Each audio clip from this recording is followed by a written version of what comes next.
जय श्री कृष्ण। राधे राधे। जय श्री कृष्ण। राधे राधे। मुकुंद माधव जय गोविंद, केशव माधव हरि हरि। मुकुंद माधव जय गोविंद, केशव माधव हरि हरि। मुकुंद माधव जय गोविंद, केशव माधव हरि हरि। मुकुंद माधव जय गोविंद, केशव माधव हरि हरि। सुखदेव जी वर्णन करते कि राजन, गत कथा प्रवचन में आपने श्रवण किया कि भगवान श्री कृष्ण की 16,108 रानियां और प्रत्येक के 10-10 पुत्र, अनिरुद्ध का विवाह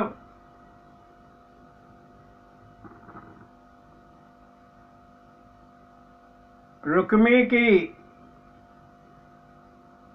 पौत्री रोचना के संग हुआ और दूसरा विवाह उषा जो वाणासुर की पुत्री है, दैत्यराज बलि की पौत्री है, के संग हुआ।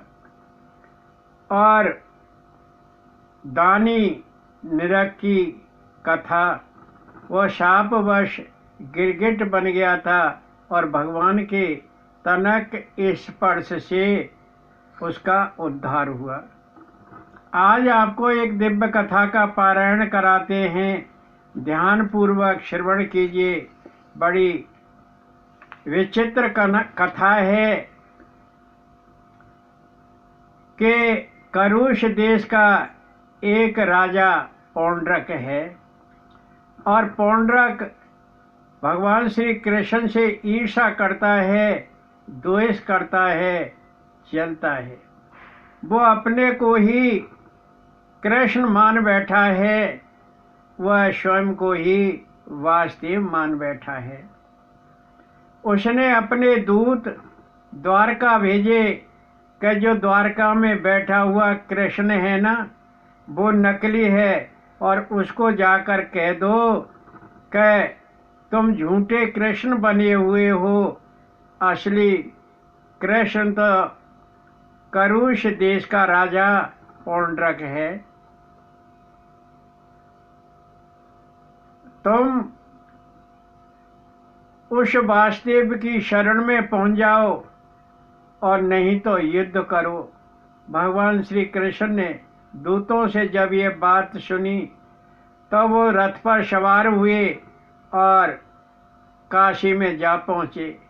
काशी में पहुंचकर पौंड्रक को ललकारा, क्योंकि पौंड्रक उस समय अपने मित्र के यहाँ काशी में था। पौंड्रक की 2 अक्षौहिणी सेना और काशी नरेश की 3 अक्षौहिणी सेना पौंड्रक और उसका मित्र 5 अक्षौहिणी सेना के साथ भगवान श्री कृष्ण से भिड़ गया। बड़ा घमासान युद्ध हुआ। भगवान श्री कृष्ण ने चक्कर से पौंड्रक का सिर उतार दिया, उसके मित्र का भी संहार कर दिया और 5 अक्षौहिणी सेना थी उसको भी यमलोक पहुंचा दिया। इस प्रकार पौंड्रक का उद्धार हुआ। भगवान श्री कृष्ण बड़े दयालु हैं, बड़े कृपालु हैं। जो उनसे कोई बैर बांधता है या उनसे लड़ाई लड़ता है तो भगवान श्री कृष्ण उसका भी उद्धार कर देते हैं। उनके अंदर कोई भेद नहीं है, वो जीव का कल्याण करते हैं। चाहे जीव उनके दर्शन करने के लिए, उनका स्पर्श करने के लिए अरे रूप में आए, चाहे मित्र रूप में आए या दर्शन करने के लिए भक्त रूप में आए भगवान सभी का कल्याण कर देते हैं। और इस प्रकार जो बनावटी कृष्ण बन गया था पुंडरक, उसका उद्धार हुआ। सुखदेव जी वर्णन करते हैं कि राजन भौमासुर का वध हुआ और उसका एक मित्र द्विविद नाम का वानर बड़ा दुखी हुआ। उसने कहा कि मैं शत्रु को मारकर अर्थात कृष्ण को मारकर अपने मित्र भौमासुर का ऋण चुकाऊंगा। द्विविद मैन का भाई है और सुग्रीव का मित्र है, उसमें 10,000 हाथियों का बल है। यदि वो समुद्र में कूद जाए तो गांव के गांव डूब जाते हैं, इतना विशालकाय है, इतना भयंकर है। वो अनर्थ देश में गया और काठियावाड़ में उपद्रव मचाने लगा। वहाँ बाग बगीचे सबको तहस नहस करने लगा। वह संत मुनियों के आश्रम पर मलमूत्र बरसाने लगा, नारियों को बंदी बना दिया और एक दिन वह रेवतक पर्वत पर जा पहुंचा। रेवतक पर्वत पर बलराम जी नारी मंडल में विराजमान संगीत का आनंद ले रहे थे और वहाँ वह द्विविद नामक वानर जा पहुंचा। उस वानर ने मलमूत्र फेंकना आरंभ कर दिया और वहाँ बलराम जी के पास नारी मंडल में एक अमृत कलश रखा हुआ था, उसे लेकर भाग गया और अपने गले में लटका लिया। सुखदेव जी वर्णन करते हैं कि राजन द्विविद ने नारियों को बहुत परेशान किया, उनके ऊपर मलमूत्र फेंकता, पेड़ उखाड़ उखाड़ कर फेंकता, पत्थर फेंकता, गुदा दिखाता और उनकी साड़ी खींचकर फाड़ देता। भगवान श्री कृष्ण को भगवान बलराम को गुस्सा आया और बलराम जी अमर्ष में भर गए। उन्होंने अपनी गदा उठाई, मूसल उठाई और बलराम जी की मूसल का नाम सुनंदा है। बलराम जी ने सुनंदा नामक मूसल उठाई और जमाकर द्विविद वानर के सिर में जमाई। उसका सिर फट गया, उसका काम तमाम हो गया और वह पृथ्वी पर गिरा तब पृथ्वी हिलने लगी और समुद्र में उसकी धड़ाम से आवाज सुनकर नावें भी रुक गई। इतना विशालकाय था। सुखदेव जी वर्णन करते हैं कि राजन बलराम जी कृष्ण के पास गए और कृष्ण को सारा वृत्तांत कह सुनाया।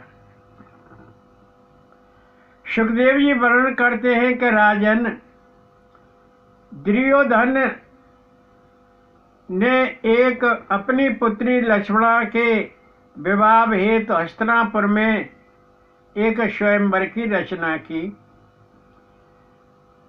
और यदु बालक गंगा तट पर खेल रहे थे और जाम्बती का पुत्र शाम्ब भी वहाँ खेल रहा था और शाम्ब ने सुना कि हस्तिनापुर में स्वयंवर की रचना हो रही है, एक स्वयंवर उत्सव हो रहा है और शाम्ब उस स्वयंवर उत्सव में पहुँच गया और डंका की चोट पर लक्ष्मणा का हरण करके द्वारका चल दिया।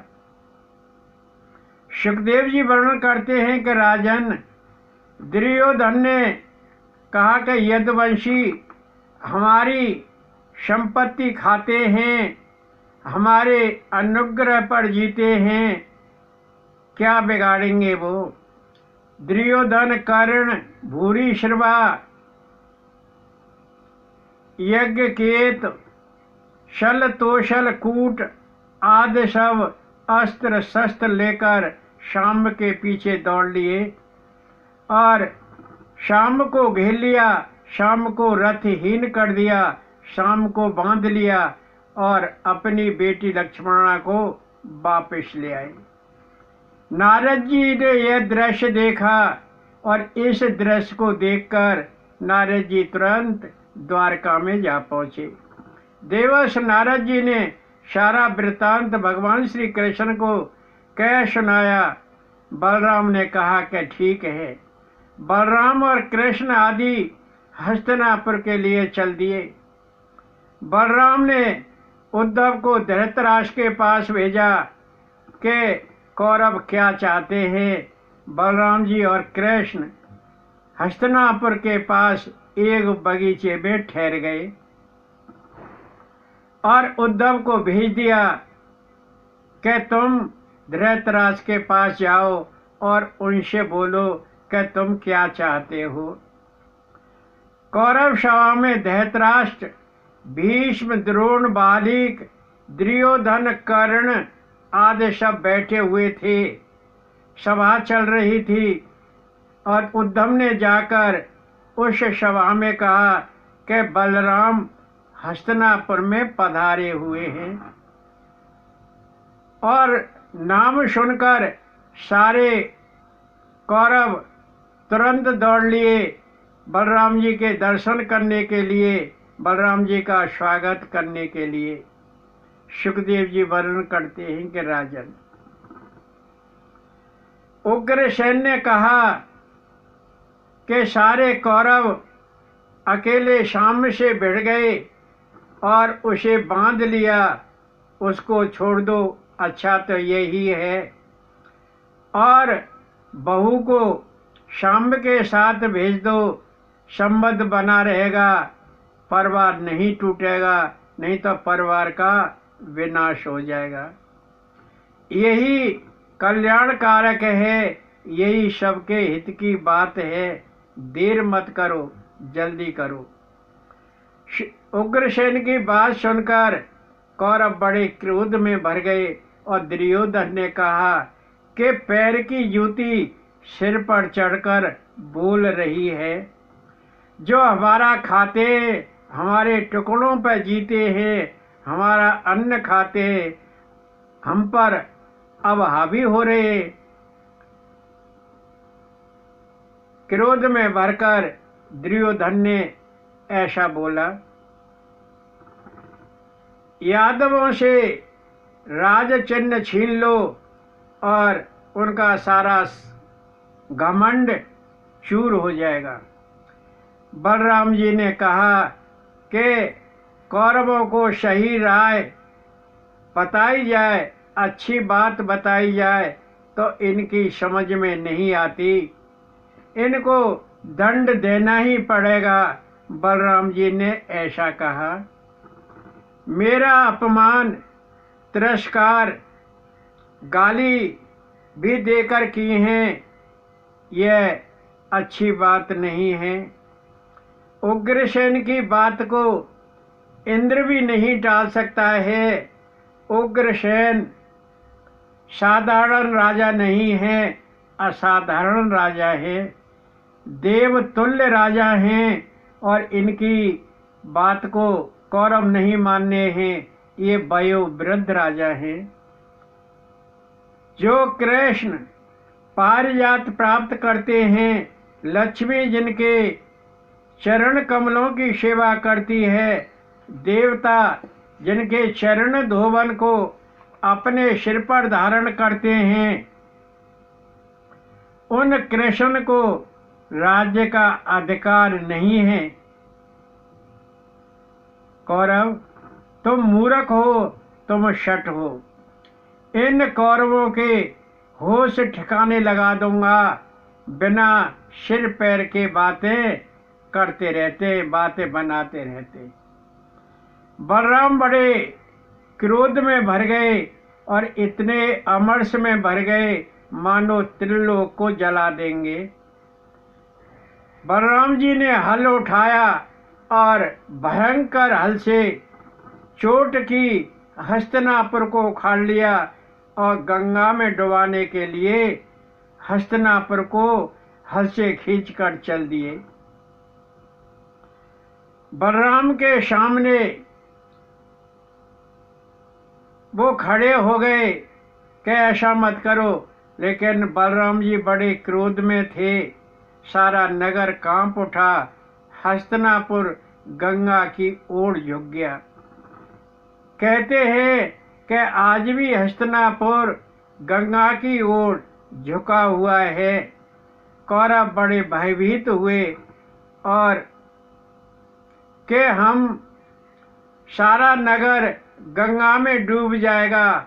आपस में विचार विमर्श करने लगे कि हम सब मर जाएंगे, इससे तो अच्छा है कि पुत्री लक्ष्मणा बलराम को दे दो तो बलराम प्रसन्न हो जाएंगे।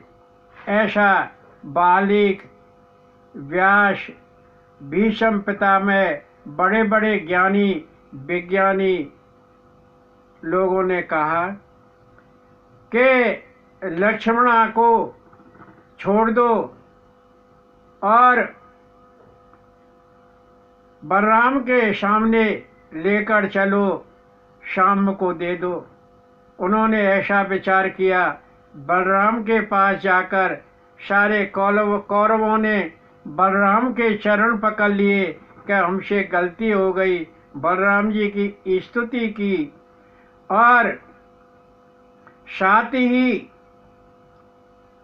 कहा कि प्रभु हमें जीवन दान दे दीजिए, हम सारे नगर के साथ इस गंगा में डूब जाएंगे और ये हमारी पुत्री लक्ष्मणा हैं, ये आपके पुत्र शाम को देते हैं।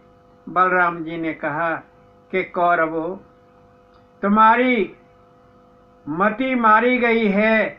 कौरवों को अभय दान दिया और संबंध बना रहे, ऐसा बलराम ने कहा।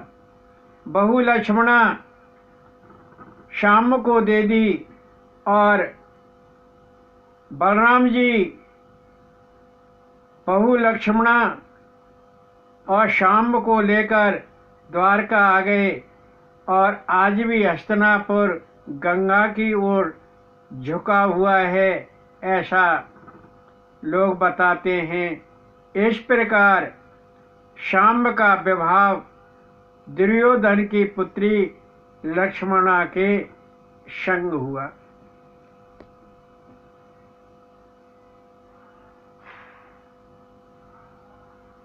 सुखदेव जी वर्णन करते हैं कि राजन, एक बार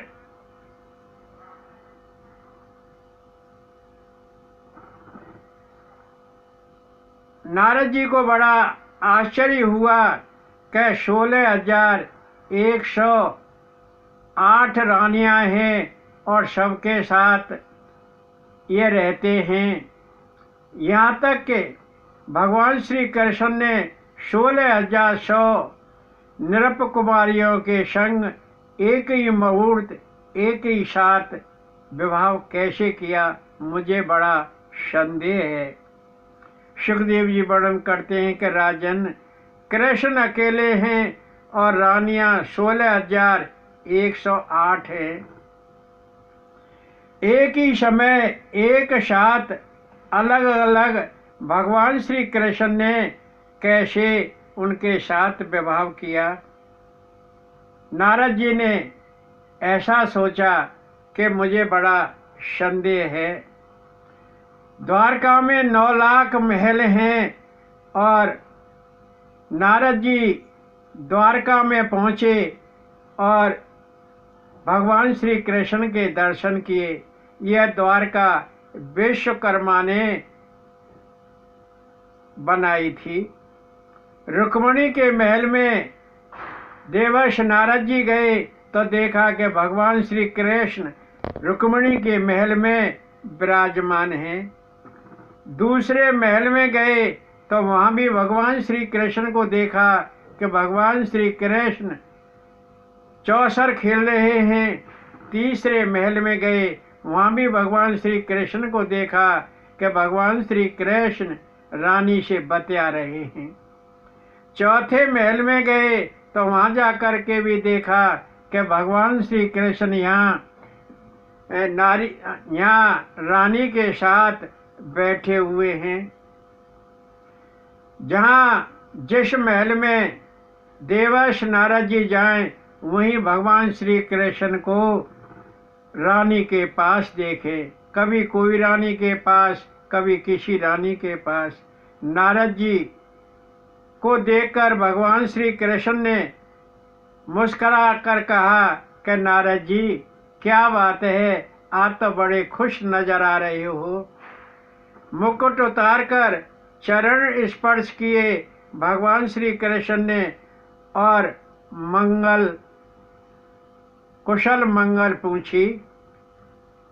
भगवान ने कहा कि नारदे, आप कहाँ से आ रहे हैं और कैसे पधारे हैं? मैं आपकी क्या सेवा करूं? देवर्ष नारद जी ने कहा कि प्रभु, आप ही जगदा आधार हैं, आप ही चराचर के आश्रय हैं। आपसे कुछ नहीं छिपा, आपको सब कुछ पता है। ब्रह्मा शिव आदि सब आपको ही रटते रहते हैं और आपकी चरण रज अपने माथे पर लगाते हैं। शिव तो आपकी चरण रज जो भभूत है उसको अपने शरीर पर लपटे रहते हैं। कितना आपका स्नेह प्राप्त करते हैं। भगवान ने कहा कि नारदे, मैं ऐसा कुछ नहीं करता। देवर्ष नारद जी ने कहा कि भगवान, मुझ पर अनुग्रह कीजिए, मेरा मन सदा आपके चरण कमलों में लगा रहे। प्रभु, मैं आपसे यही चाहता हूँ। प्रभु, 14 भुवनों में आपका ही श्रेयस है, आपका ही गौरव है। समस्त चराचर आपका आश्रय पाता है। 7 भुवन ऊपर है। कौन से? भूलोक, जैसे भू कहते हैं, भुव जिसे अंतरिक्ष लोक कहते हैं, सत्यलोक जिसे वैकुंठ धाम कहते हैं, और महलोक जिसे चंद्रलोक कहते हैं, जनलोक जिसे जललोक कहते हैं, तप जिसे तपलोक कहते हैं, और सत्य जिसे वैकुंठ लोक कहते हैं। यह 7 भुवन ऊपर हैं और 7 भुवन नीचे हैं। नीचे वाले भुवन कौन से हैं? अतल लोक, सुतल लोक, वितल लोक, महातल लोक, रसातल लोक, पाताल लोक, और सबसे नीचे जो है भगवान का अनंत लोक है, जो 30,000 कोष दूर है। सुखदेव जी वर्णन करते हैं कि देवर्ष नारद जी ने कहा कि मैं नारद आपके चरण कमलों की सेवा करता रहूं, मुझे यही आशीर्वाद दीजिए। मैं सदा आपकी लीलाओं का गुणगान करता रहूं। भगवान, मुझे यही आशीर्वाद दीजिए। भगवान,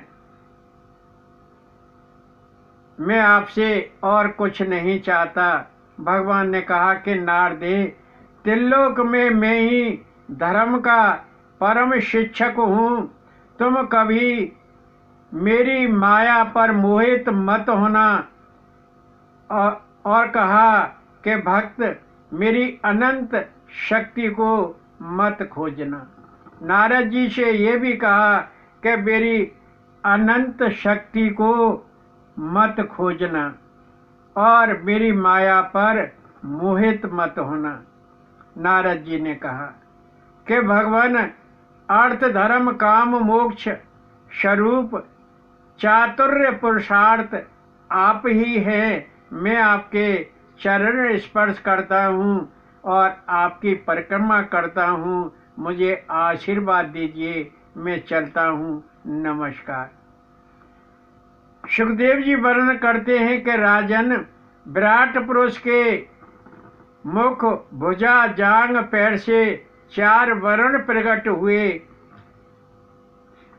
सत प्रधान ब्राह्मण, सत और रज प्रधान तो क्षत्रिय और रज और तथा तम प्रधान वैश्य, और जब तम प्रधान होता है तो शूद्र का जन्म होता है।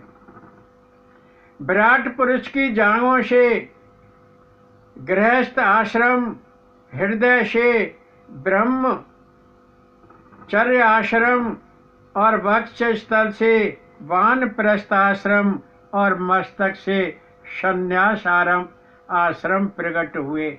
जय श्री कृष्ण, राधे राधे। जय श्री कृष्ण, राधे राधे।